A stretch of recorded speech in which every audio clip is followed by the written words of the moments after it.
Muy buenas tardes, bienvenidos un día más a Todo es Geopolítica, bienvenidos al programa en el que les contamos, repasamos y analizamos todo lo que está pasando en el tablero geopolítico, con el foco puesto en Venezuela, con un Donald Trump que no descarta invadir, no descarta poner botas sobre el terreno, con Maduro que volvía a responder, volvía a lanzar un mensaje de paz a Donald Trump. Enseguida les contamos las últimas declaraciones del presidente venezolano, miramos también a la última hora sobre los archivos de Epstein, una votación que se va a producir en los próximos minutos, ahora mismo con una revuelta contra Donald Trump, algunos republicanos hablando sobre este escándalo Epstein, y con Zelensky, que como saben hoy está en España, en los próximos minutos va a estar con el presidente del gobierno, va a estar con Pedro Sánchez. Nosotros enseguida analizamos estas cuestiones, pero antes vamos con últimas horas. Vamos a empezar mirando a la presidenta mexicana Claudia Sheinbaum. Les decíamos que Donald Trump amenazaba con poner botas sobre el terreno en Venezuela, pero también amenazaba con lanzar ataques contra México. Decía que no le desagrada esa idea. Hoy ha respondido Claudia Sheinbaum, ha reiterado que cualquier posible intervención militar de Estados Unidos en México no va a ocurrir. Decía Sheinbaum: les he dicho en cada ocasión que podemos colaborar, que pueden ayudarnos con la información que tienen, pero que operamos en nuestros propios territorios. No aceptamos la intervención de ningún gobierno extranjero. La última vez que Estados Unidos intervino en México se apoderó de la mitad del territorio. Esta es la respuesta de Sheinbaum a Donald Trump. No va a ocurrir. De hecho, después hubo una aclaración. Lo he mencionado muchas veces en las pláticas que he tenido con el presidente Trump, telefónicas. Él ha sugerido en varias ocasiones, o ha dicho, les ofrecemos una intervención militar de Estados Unidos en México, lo que necesiten para combatir a los grupos delictivos. Pero yo le he dicho en todas las ocasiones que podemos colaborar, que nos pueden ayudar con información que ellos tengan, pero que nosotros operamos en nuestro territorio, que nosotros no aceptamos una intervención de ningún gobierno extranjero. Se lo he dicho por teléfono, lo hemos dicho con el Departamento de Estado, con Marco Rubio, y ellos han entendido. Es así que el entendimiento que tenemos con ellos es de colaboración y de coordinación, y los primeros puntos queda muy claro: el respeto a la soberanía, el respeto a nuestra territorialidad, y que hay colaboración y coordinación sin subordinación.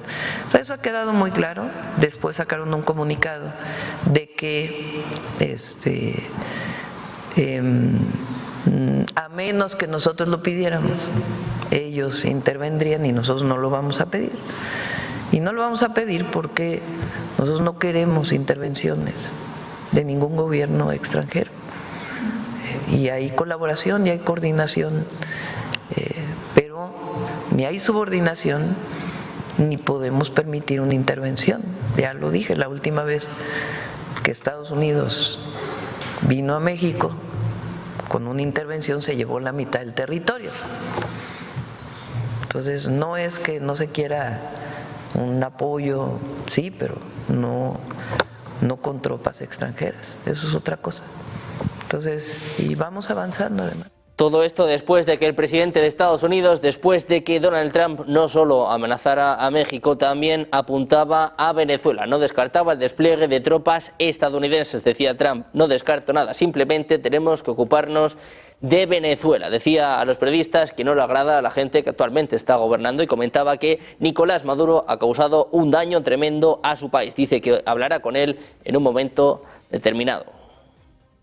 Suggested you've made a decision about what you want to do next up as well. I understand you don't want to tip your hand, but is there anything you're ready to rule out at this point? Are you ruling out U.S. troops on the ground? No, I don't rule out that. I don't rule out anything. We just have to take care of Venezuela. They dumped hundreds of thousands of people into our country from prisons. Nobody knows better, but they sent them in like we're a dumping ground. So I'm not in love with the people running Venezuela. I love Venezuela. I love the people of Venezuela.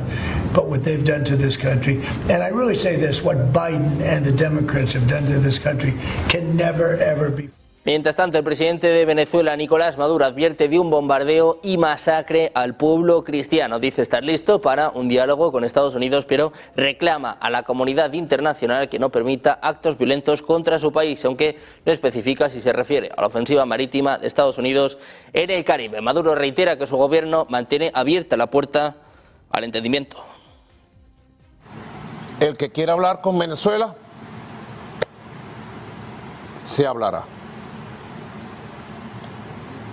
Face to face, cara a cara, sin ningún problema. Lo que no se puede permitir, como dice la carta del pastor evangélico, lo que no se puede permitir es que se bombardee y masacre a un pueblo cristiano, el pueblo cristiano de Venezuela. Eso no se puede permitir. Diálogo. Call. Yes. Peace. Yes. War. No. Never, never war. Así que el que quiera dialogar encontrará siempre en nosotros gente de palabra, gente decente y gente con experiencia para dirigir a Venezuela. El presidente de Estados Unidos, Donald Trump, que también decía que no quiere que los archivos de Epstein desvíen la atención del éxito del Partido Republicano. Decía, nosotros no tenemos nada que ver con Epstein. Los demócratas sí, todos sus amigos demócratas estuvieron con él todo el tiempo, decía, y yo no estuve para nada. Este es el mensaje de Trump sobre el caso Epstein, si va a votar en los próximos minutos en Estados Unidos. We have nothing to do with Epstein. The Democrats do. All of his friends were Democrats. You look at this Reid Hoffman, you look at Larry Summers, Bill Clinton, they went to his island all the time, and many others, they're all Democrats. All I want is for people to recognize the great job that I've done on pricing, on affordability, because we brought prices way down, but they're going way lower, on energy, on ending 8 wars and another one coming pretty soon, I believe. We've done a great job. And I hate to see that deflect from the great job we've done, as it pertains to the Republicans. Now, I believe that many of the people some of the people that we mentioned are being looked at very seriously for their relationship to Jeffrey Epstein, but they were with him all the time. I wasn't. Desde los mensajes de Donald Trump con una revuelta por parte del Partido Republicano, con manifestaciones, protestas en estos momentos en torno a la Cámara de Representantes, donde en los próximos minutos se espera que se vaya a votar si se publican o no estos archivos de Epstein. Enseguida les contamos minuto a minuto de esto. Vamos a mirar también a la visita de Zelensky en España. Tenemos a nuestra compañera Valeria Gómez, que nos va a contar la última hora desde el Palacio de la Moncloa. Nosotros vamos allá con los expertos. Y hoy contamos con Eduardo Irastorza, profesor en OBS Business School. ¿Qué tal, Eduardo? Muy buenas tardes. Muy buenas tardes. Tenemos también a Amando Basurto, Relaciones Internacionales de la Universidad Nacional Autónoma de México. ¿Qué tal, Amando? Muy buenas tardes. ¿Qué tal? Muy buenas tardes. Gracias por la invitación. Encantados de teneros a los dos por aquí en un día de muchísima actualidad geopolítica, con el foco puesto en lo que está pasando en Estados Unidos, mirando a Venezuela, pendientes también de esta visita, de esta gira europea de Zelensky, que mañana, por cierto, va a Turquía. Si os parece, vamos a empezar poniendo el foco en Venezuela, en estos mensajes de Donald Trump, que de momento, Amando, si te parece, empezamos contigo, no descarta botas sobre el terreno, no descarta incluso un ataque terrestre, una invasión. ¿Qué te parecen los últimos acontecimientos en torno a Venezuela y estas amenazas de Donald Trump?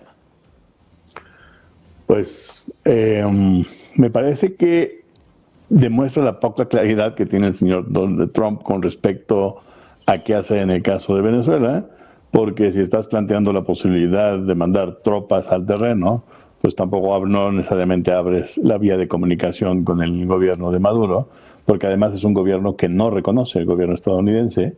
Y a pesar de ello, el señor Trump está abriendo una vía de comunicación alterna, lo cual quiere decir que hay mucha indefinición con respecto a la estrategia general que la política exterior estadounidense tendría que llevar a cabo en Venezuela. Ya han movido las tropas náuticas especialmente, tienen rodeado el Caribe venezolano. Pareciera que si quisieran entrar en Venezuela de manera activa y militar, lo harían. Me parece que no tienen de nuevo claro no solamente qué van a hacer para entrar a Venezuela, sino qué van a hacer para contener a Venezuela, para mantener el control sobre Venezuela. La oposición sigue sin dar grandes luces de organización. El ejército y todas las fuerzas del orden en Venezuela parecen estar bien alineadas con el gobierno de Maduro. Y el gobierno de Maduro se ha encargado de, además, armar con lo que puede a parte de la población civil, lo cual haría muy difícil primero la invasión y después el control del territorio. Necesitas que alguien, el gobierno estadounidense necesitaría que alguien se hiciera cargo de Venezuela, y no hay una oposición lo suficientemente fuerte como para poder hacerlo. Entonces, me parece que, de nuevo, lo que está sucediendo en los Estados Unidos con respecto especialmente al señor Trump, no nos queda claro bien del nuevo departamento llamado de guerra, si hay más claridad al interior, pero por lo menos lo que dice el presidente estadounidense demuestra que hay muy poca claridad con respecto a qué hacer con Venezuela y un poco con la región. Nada más para acabar con ese comentario, decir que la enemistad que ahora se tiene con el presidente Petro de Colombia dificulta aún más la operatividad militar en la zona por parte de los Estados Unidos, que además se va quedando sin aliados en la zona, perdiendo terreno frente a otros países como China, ¿no? Pues Eduardo, me gustaría preguntarte también por esto. ¿Cómo ves estas amenazas de Donald Trump, que no descarta poner botas sobre el terreno, que dice, eso sí, bueno, pues que está abierto al diálogo con Maduro, pero que parece que está en una cuenta atrás que va a terminar el próximo 24 de noviembre y que todavía no sabemos muy bien cómo va a terminar? Bien, estamos ante una situación en la cual hay dos gobiernos absolutamente irreconciliables. El gobierno de Trump, o Trump mismo, lo que desea es la desaparición de Maduro. Quiere un interlocutor sobre el terreno, dócil, comprensivo y que le permita recuperar la posición de privilegio que tuvo en el pasado, sobre todo vinculado a la industria energética venezolana. Eso por un lado. Por el otro lado tenemos a Venezuela, que al igual que muchos países, pues identifican a Estados Unidos como la fuente del mal general, global, ¿no? El hegemón que trata de imponerse sobre todos. Bien, ¿qué ha ocurrido en las últimas semanas? Pues en las últimas semanas lo que ha ocurrido es un increciendo de la tensión militar en la zona, unas intervenciones cada vez más abiertas por parte de Estados Unidos, a Trump declarando que está dispuesto, que no descarta ninguna opción, a poner, como ha señalado, botas sobre el terreno. Yo creo que es un órdago, pero realmente no se llegaría a eso. Tendría más que perder que ganar ante la opinión pública de su propio país. Y lo que está jugando a favor de Maduro es el tiempo que le permite una posición que a mí me recuerda un poco la de Stalin y el Partido Comunista durante la Segunda Guerra Mundial. Toda contestación queda diluida ante la amenaza nacional.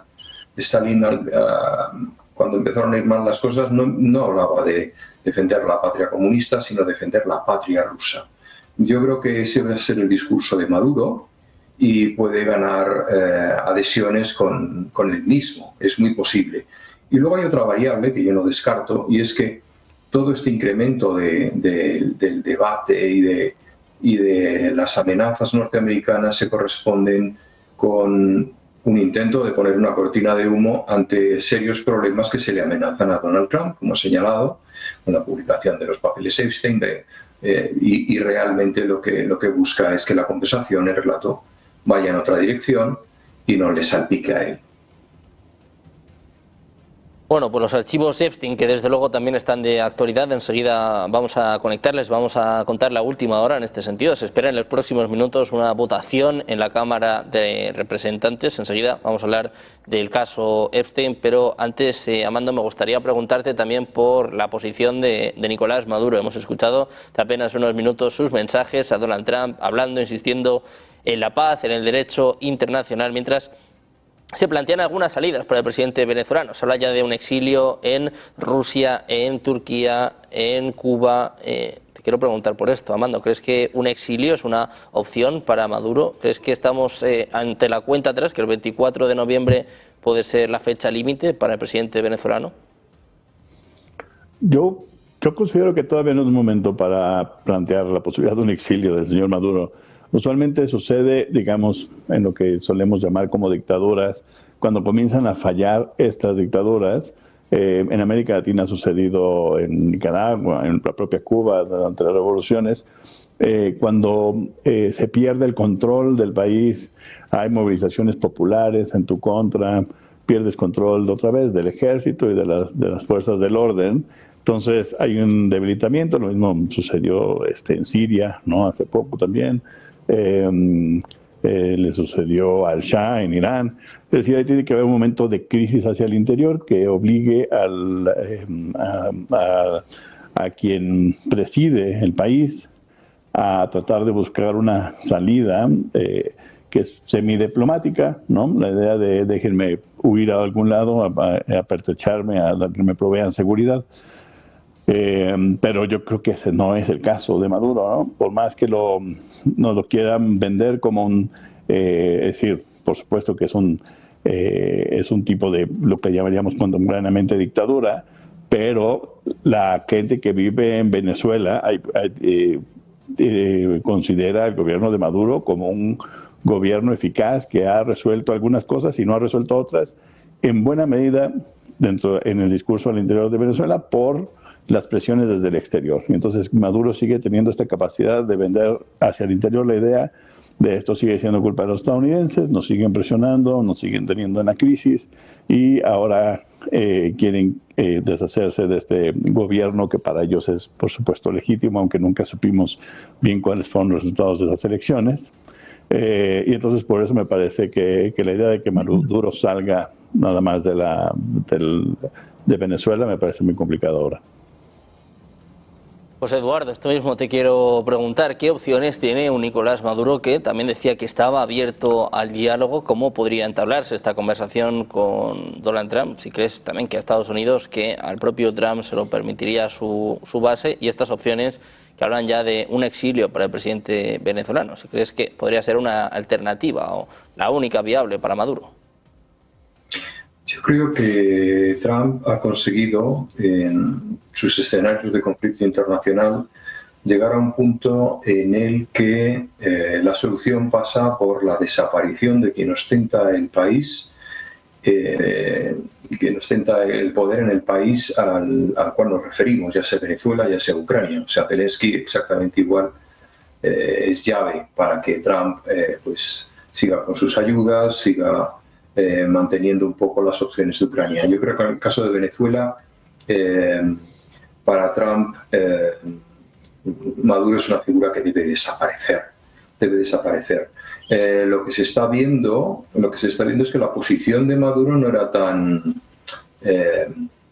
como diríamos, tan insegura como pensábamos, porque el ejército está todos a una detrás de él, ha sabido generar un entorno de influencias y de poder muy sólido. Tiene también una parte importante de la población de su parte y enormes intereses que dependen de su continuidad en el poder, con lo cual yo creo que se está viendo reafirmado en su posición y va a mantener el pulso, yo creo que durante bastante tiempo, a no ser que Estados Unidos pues opte por otro tipo de medidas, llevarlo al conflicto militar, no con botas sobre el terreno, no pienso en eso, pero sí con golpes duros a las infraestructuras, a instalaciones militares, a algo que ya ha hecho en Irán, ¿no? y que puede reproducir perfectamente en Venezuela.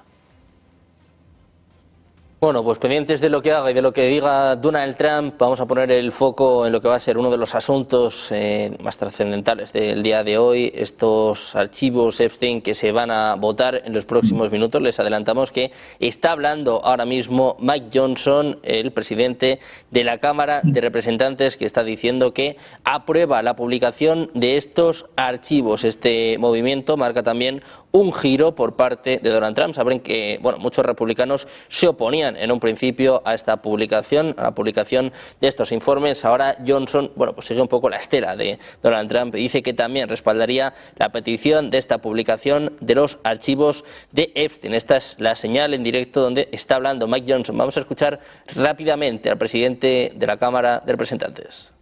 Ledgers, his daily calendars and so much more.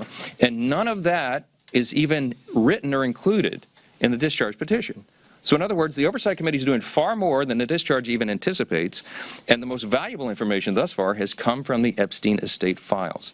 That was produced because of the work of the Oversight Committee that is doing that in a professional, robust manner, using the full subpoena authority of the U.S. Congress. From the very beginning, our side has been insistent that this matter must be handled very carefully and with the utmost caution and care.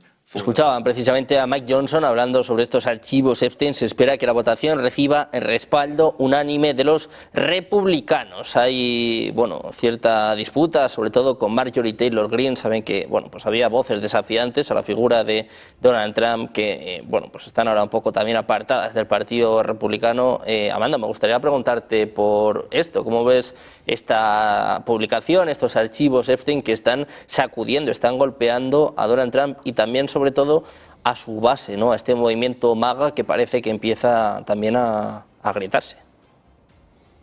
Sí, la publicación va a ser muy interesante, son miles y miles de documentos, va a ser interesante la revisión que se haga de estos, de manera, es decir, al público por parte especialmente de fuentes periodísticas y de análisis.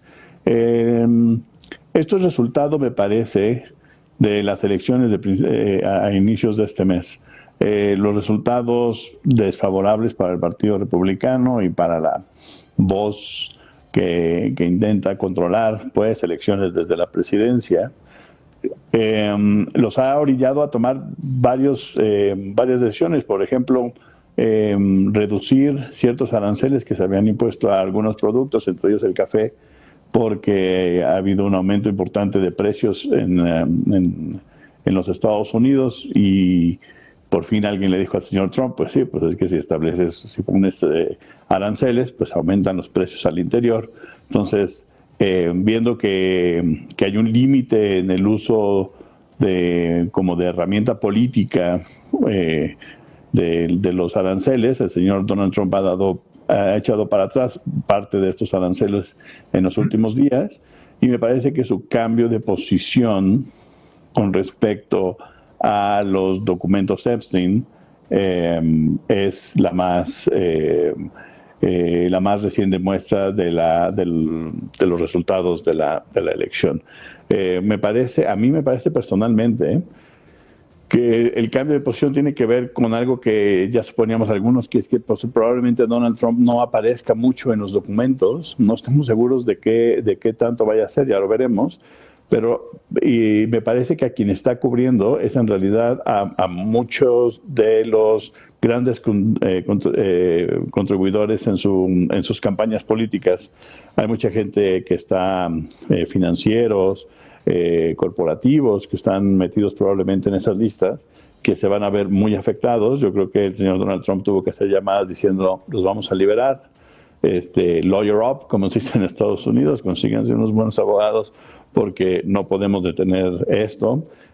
Por más que yo ataque, diría el señor Donald Trump, a Marjorie Greene, pues no lo vamos a poder detener. Hay una parte en el Congreso estadounidense, en la Cámara de Representantes, que es el Partido Republicano, que está exigiendo la publicación y la vamos a tener que pasar. Y entonces, para no seguir pagando costos electorales, vamos a permitir que eso se haga. Entonces, más allá del señor Donald Trump como figura o su base, yo me concentraría en aquellos adinerados que han puesto, digamos, intereses en las campañas del señor Donald Trump.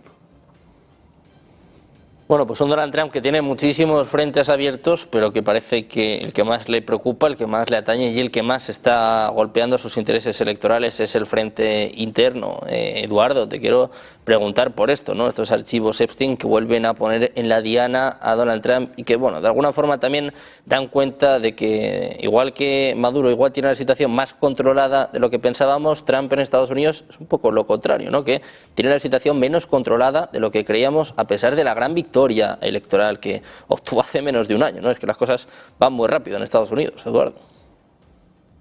Sí, es que la posición de Trump no es nada confortable en estos momentos, porque incluso internamente tiene que buscar un equilibrio entre lo que se conoce como ese movimiento MAGA, los conservadores, gente con unos valores muy tradicionales, y los llamados tecnolibertarios, esa gente brillante y multimillonaria de Silicon Valley. No es un equilibrio fácil. Bien, en este escenario nos encontramos con los archivos Epstein. Yo creo que los archivos Epstein van a ser como los archivos Kennedy, algo que se está soltando con cuentagotas poco a poco. Trump dijo, a liberar los archivos completamente con mi llegada. Bueno, no ha sido así, vamos muy poco a poco. Yo creo que van a ser bastante selectivos en aquello que filtran. ¿Por qué? Porque aparecerían, pues como ha señalado Armando, gente que no está acostumbrada a estar en el front line de la opinión pública y sí en el front line de la economía, ¿no? Y por otro lado hay figuras muy importantes, no lo olvidemos, desde la corona británica con el príncipe Andrés, que ya ha sido defenestrado, uno de los íntimos de Epstein, hasta Bill Clinton, que visitó la famosa isla de Epstein en repetidas ocasiones, ¿no? Lo cual es curioso, porque también figuras demócratas pueden verse cuestionadas con la publicación de estos papeles, con lo cual yo creo que se publicarán aquellos que puedan hacer daño a Trump, si es posible, y el resto pues se irá dejando para mejor ocasión, incluso hasta el momento en que hayan fallecido esas personas por el paso de los años, ¿no? Igual que ha pasado con todos los testigos del asesinato de Kennedy. Con lo cual yo no soy muy optimista respecto a que esa bomba de relojería le extrañe entre las manos a la sociedad americana y exponga sus vergüenzas ante todo el mundo. Bueno, pues muy atentos a lo que pase con este caso Epstein, con estos informes. Enseguida vamos a poner el foco también en lo que es una de las noticias más importantes hoy en España, esta visita por parte de Volodymyr Zelensky. Miraremos a la situación en Pokros. Vamos a hacer, una pausa, un par de minutos. Enseguida más información, más análisis en Negocios Televisión.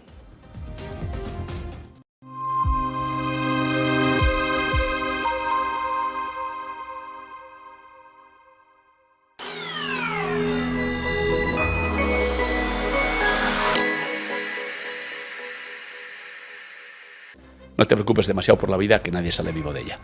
La primera causa hoy de muerte es la depresión, la tristeza. Más del 50% de la población tiene problemas mentales. ¿Pero qué estamos haciendo? Más del 80-90% de las preocupaciones de nuestra mente son cosas que no han pasado nunca ni pasarán. Hemos dejado de tocar, de abrazar. A un niño que no se le toca se muere. Todos buscamos amor. Sí, pero yo no voy por la calle y solo veo esta imagen. Por la calle, andando. El que diga que es positivo, miente.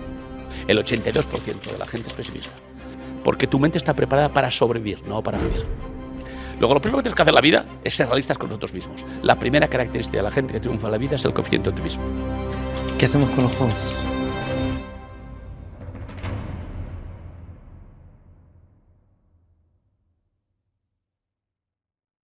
¿Qué es la felicidad para ti, Luis?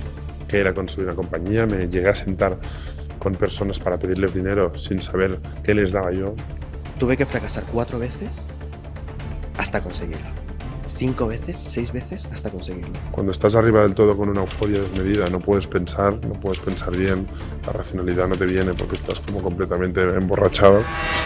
Y cuando estás abajo del todo, tocando la depresión, tampoco puedes pensar, ¿no? La ambición Es un tema fundamental aquí. ¿Cuál es el límite? Cuando lo consigues, quieres algo más. Y quieres algo más. Y quieres algo más. ¿Cuándo paras? Por lo tanto, los americanos dicen una cosa muy buena que es momentum más que suerte, ¿no? Y el momentum junta dos cosas. Obviamente que estés preparado, que tengas el equipo, que estés ahí en primera posición y luego que a veces los timings son muy importantes. Hay una pirámide que es la pirámide esa de necesidades básicas. ¿Crees que la ambición hace que nos separemos un poco de la gente de nuestro alrededor? El estrés tiene una cosa positiva en mí, ¿no? Que es que al final es el motor que alimenta mi vida. Si Vicio quebrase, ¿qué pasaría?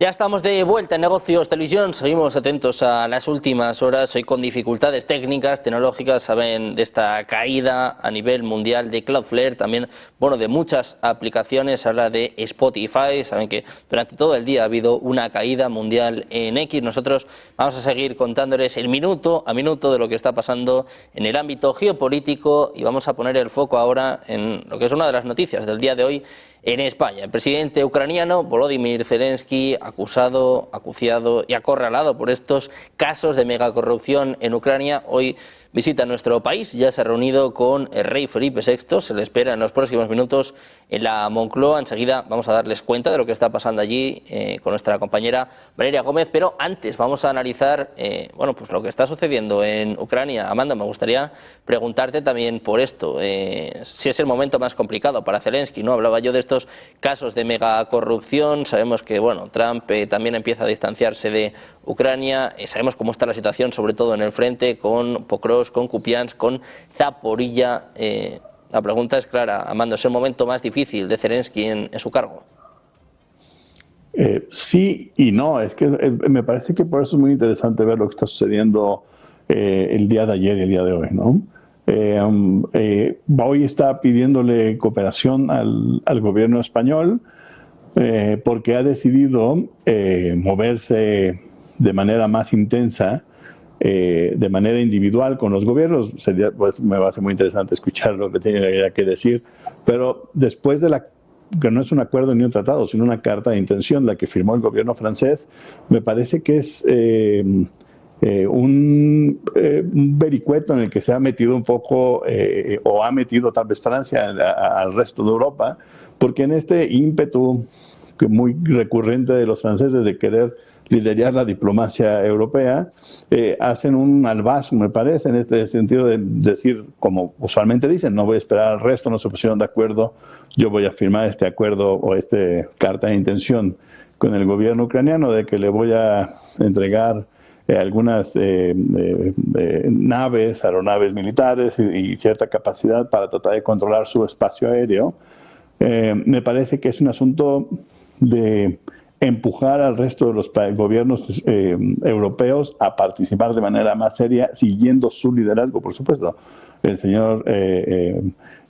gobierno francés lo que quiere hacer es empujar hacia afuera, pero también se ha dado cuenta que al interior que el tema ucraniano es un tema popular, frente a un gobierno que pierde primer ministro un día sí y el otro también. Y entonces lo que han decidido hacer es poner un poco más de carne en el asador, decimos en México, para poder impulsar a la defensa ucraniana. Yo lo decía hace un par de semanas, es muy complicado con Ucrania, hay que ver la manera de encontrar una posición que los lleve a la paz sin perder más vidas y sin perder más territorio. Y me parece que prometerle la entrega de esta ayuda militar por parte de Francia, primero es una forma de presionar al resto de los países europeos, y la otra es simple y sencillamente prolongar una guerra que los ucranianos están pagando de manera muy alta. No es que los rusos no lo estén haciendo, pero los costos, especialmente humanos en Ucrania, son muy altos. Bueno, pues un momento complicado para Ucrania, un momento complicado para Zelensky, que ayer visitaba a Francia, ayer alcanzaba un acuerdo precisamente con Emmanuel Macron para comprar 100 aviones Rafale. Hoy se ha reunido con empresas de defensa importantes en España. Les decimos que en los próximos minutos va a reunirse con Pedro Sánchez. Parece que se va a anunciar un megapaquete de ayuda a Ucrania. Te quiero preguntar por esto, Eduardo, esta gira europea de Zelensky y también, bueno, pues estos casos de corrupción que empiezan a ponerle en jaque. Sí, esos casos de corrupción que son endémicos de Ucrania desde su independencia de lo que era la antigua Unión Soviética, ¿no? En las listas de corrupción estaba en los primeros puestos del mundo. Zelensky ha iniciado una gira por Europa en busca de armamento. Es consciente de que los países europeos son bastante reticentes a mandar tropas sobre el terreno. Sin embargo, de lo que está necesitado ahora, sobre todo Zelensky, no es de tropas, sino de misiles y de fuerza aérea. La fuerza aérea se la va a proporcionar Francia con esos aviones Rafale. La verdad es que siempre que se habla del nuevo avión europeo hay que pensar en el nuevo avión francés. Una de las razones por las cuales España está considerando comprar los F-35 es precisamente por no caer en esa dependencia de Francia, porque siempre que sale un nuevo modelo exige que la parte del león en la producción pues se lleve a cabo en el propio territorio de Francia, ¿no? ¿España qué puede aportar? España puede aportar pues misiles, puede aportar ayuda económica, medios de transporte, camiones, transportes de tropas militares, etcétera, una serie de componentes militares en donde estamos, por supuesto, en la vanguardia del mundo en cuanto a la calidad de la producción. Yo creo que esto también es un síntoma de que vamos a ver en las próximas semanas, en los próximos meses, una actitud mucho más internacional por parte del gobierno español. Sánchez trata de seguir postulándose como salida en su final como presidente del gobierno, a pesar de que diga de que se va a volver a presentar si hay nuevas elecciones dentro de 2 años, etcétera. Su salida natural sería un puesto de responsabilidad en el concierto mundial, y yo creo que va a trabajar para eso, ¿no? Y de paso, también igual que Trump, distraer la atención de otros temas locales que le están apretando. Respecto a Zelensky, pues bueno, trata de consolidar ante los socios europeos su posición como líder de Ucrania en un momento en que le están segando la hierba por debajo de los pies, en donde ya se están postulando en algunos medios figuras que le puedan sustituir, en donde el Parlamento ucraniano pues se muestra también cada vez más activo a la hora de denunciar prácticas de corrupción. Bueno, pues aquí lo tenemos, vamos a ver lo que obtiene de España y bueno, no sería extraño que una de las opciones de su exilio dorado fuera nuestro país, un camino que, por cierto, ya han tomado muchísimos refugiados de su país, gente estupenda que ha venido aquí a trabajar, profesionales normalmente cualificados y que hemos asimilado con absoluta naturalidad y con el sentido de acogida que siempre ha tenido España, ¿no? Yo creo que sería otra de las opciones, aunque yo sinceramente, como muchos de los contertulios de este canal, los sitúan en Londres en los próximos años.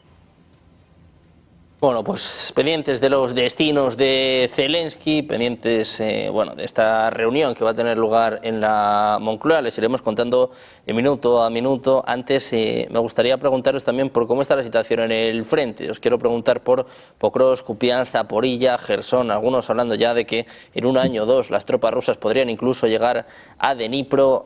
Amando, estamos analizando la situación de Zelensky, claro, tiene mucho que ver por cómo está la situación en el frente, ¿no? Sobre todo lo que parece una caída inminente de Pokrovsk. Así es, y llegar a Dnipro le permitiría a Rusia establecer mucho más claro control sobre el territorio, porque utilizas una franja, una frontera natural como ayuda, Aún así, el nivel de acorazamiento de la zona por parte de Rusia hace muy difícil que Ucrania recupere, olvídense de que les deje atacar Rusia en otros sectores, sino que recupere ese territorio. Contener a los rusos es un trabajo, echarlos para atrás va a costar mucho más trabajo, y estas son malas noticias para Ucrania. La ayuda que pueda obtener desde Europa va a ser central. Me parece que algunas cosas me parece que son medio complicadas. Por ejemplo, la entrega de los aviones es una entrega muy complicada en el sentido estratégico y técnico, porque ¿cómo lo haces de manera lo suficientemente silenciosa para evitar que antes de ponerlos en el aire no los destruyan los rusos? Los ucranianos, el gobierno ucraniano no controla el espacio aéreo en Ucrania, y por eso requieren los aviones, pero tú no tienes que recibir los aviones para echarlos a volar. Y en ese ínter, los rusos podrían muy fácilmente detectar y bombardear en donde estén localizados los cargamentos de los aviones. No es tan fácil agarrar como unos aviones y entregárselos. Entonces yo veo muchas complicaciones en el asunto de intentar armar con gran capacidad al gobierno ucraniano, y el gobierno francés decidió hacerlo a pesar de los problemas al interior de Ucrania, ¿no? Diciendo, bueno, hay un problema grave de falta de transparencia, pero creemos que lo van a corregir una vez que, por supuesto, entren en un espacio de paz, ¿no? Entonces me parece que los rusos van a seguir avanzando o acorazando el territorio que ya tiene el ucraniano bajo su control.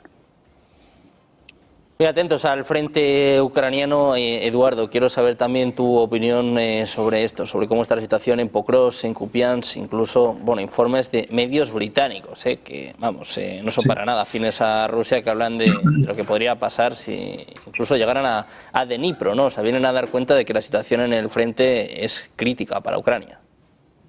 Lo es crítica. Y lo es porque se está produciendo un embolsamiento tremendamente peligroso para los intereses de Ucrania. Rusia tiene clarísimo que terreno pisado, terreno conquistado, y coincido con lo que señala Damando. Una cosa es pararles, otra cosa es hacerles retroceder. Yo creo que no van a retroceder ni un poquito. Al contrario, van a seguir una guerra que es abiertamente de desgaste, en la cual pues Ucrania sigue llevando tropas a un frente en donde es una auténtica picadora de carne, ¿no? Y la caída de Pokrovsk pues significaría estar muchísimo más cerca del Dnieper, porque al fin y al cabo aquello no es Venezuela, no son selvas, es una enorme estepa en donde el límite te lo pone la agilidad de los pilotos de drones a la distancia, se llaman así pilotos, aunque no se suban ellos, bien, de los pilotos de drones que te hagan daño en tu avance, ¿no? Yo creo que esto va a suponer probablemente un colapso del frente tal y como lo conocemos, y se va a buscar otra línea de defensa bastante más atrás y bastante más segura, incluso con el río por medio. ¿Ucrania tiene opciones de ganar esta guerra? Yo creo que desde el principio sabemos que esta era una guerra que Ucrania no puede ganar y que Rusia no se puede permitir perder, y cueste lo que cueste. Lo único que podría alterar el actual estatus es que se incrementase el nivel de violencia llevándolo al interior de Rusia, y Rusia respondería con su puño de acero, que son los misiles, y bueno, pues eso alteraría el escenario. Pero mientras sigamos en estas condiciones de dos ejércitos enfrentados sobre el terreno, la situación de desgaste, incluso en paridad de pérdidas, siempre es más perjudicial para el más débil, y en este caso el más débil es Ucrania. Bueno, pues un momento de debilidad, un momento complicado para Ucrania. Me gustaría poner el énfasis también en Europa, en un momento en el que, bueno, vamos a estar muy atentos, ¿no?, a lo que está pasando desde la Moncloa. Muchísimas gracias a los dos por estar con nosotros. Eduardo, Amando, un placer. contar con vuestro análisis. Muchas gracias por estar un día más con nosotros. Muchas gracias. Muy buena tarde. Nosotros vamos a ver rápidamente uno de lo que va a ser los momentos del día, uno de los momentos más virales de Donald Trump en su último año. Les estamos diciendo, ¿no?, que estamos siguiendo el minuto a minuto de este caso Epstein. Va a haber una votación a eso de las 7:30 en España y una revuelta entre los republicanos, parte del movimiento MAGA, en contra de Donald Trump. Hay muchas preguntas sobre este caso Epstein. Vamos a ver una reacción que seguramente pase a los anales de la historia por parte del presidente de Estados Unidos. Les ponemos en contexto. Una reportera de Bloomberg le pregunta por el caso Epstein. Esta es la respuesta de Donald Trump.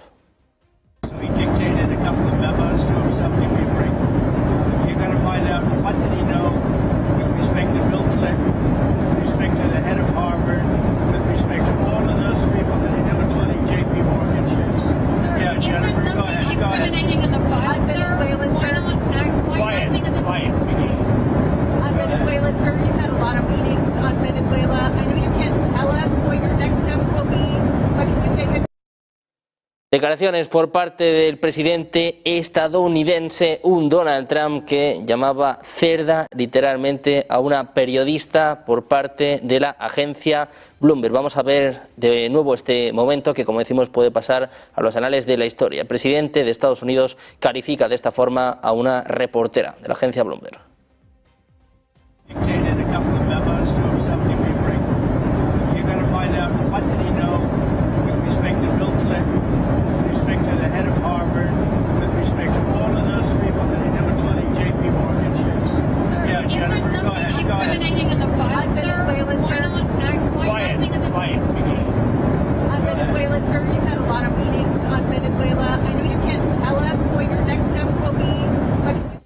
Vamos a ver más claramente este momento. Veían al presidente de Estados Unidos, a Donald Trump, que señala directamente a la reportera, le dice calla, calla. Vamos a ver lo que le dice a esta periodista de la agencia Bloomberg.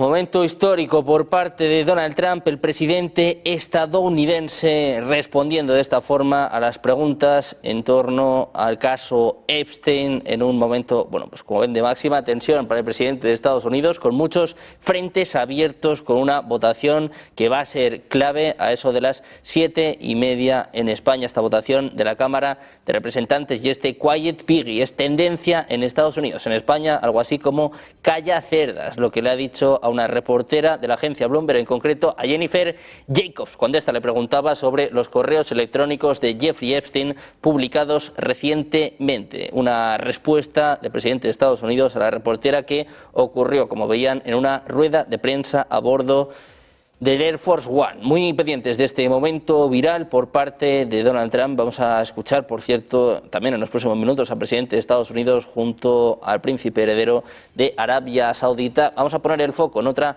de las noticias del día. Les decíamos que estábamos pendientes de España, de la Moncloa. Enseguida va a llegar Zelensky, se va a reunir con Pedro Sánchez. Ya tenemos allí desplazada a nuestra compañera Valeria Gómez. ¿Qué tal? Valeria, muy buenas tardes.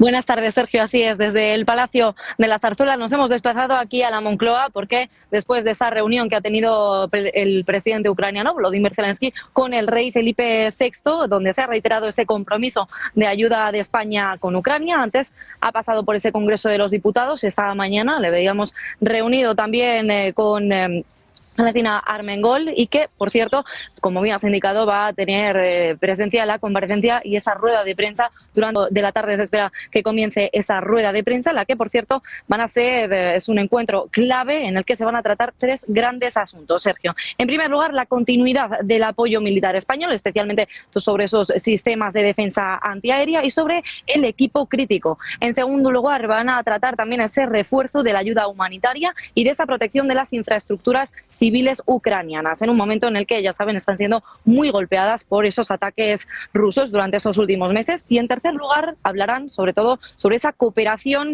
política en el marco de la seguridad dentro del marco europeo, incluida también la ampliación de ese acuerdo bilateral que van a firmar durante esta jornada y que ya fue firmado en 2024. Por tanto, Sergio, nos quedamos muy pendientes, enseguida a punto de entrar en esa rueda de prensa entre el presidente del gobierno, Pedro Sánchez, y el presidente ucraniano, Volodymyr Zelensky. Muy pendientes de Zelensky, muchas gracias Valeria por esta última hora. Enseguida volvemos a conectar con la Moncloa, enseguida miramos también a Estados Unidos, a punto de comparecer Donald Trump, muy atentos también a la Cámara de Representantes, no se vayan, vamos a hacer una pausa, unos minutos y enseguida, como siempre, la información en su casa, en Negocios Televisión.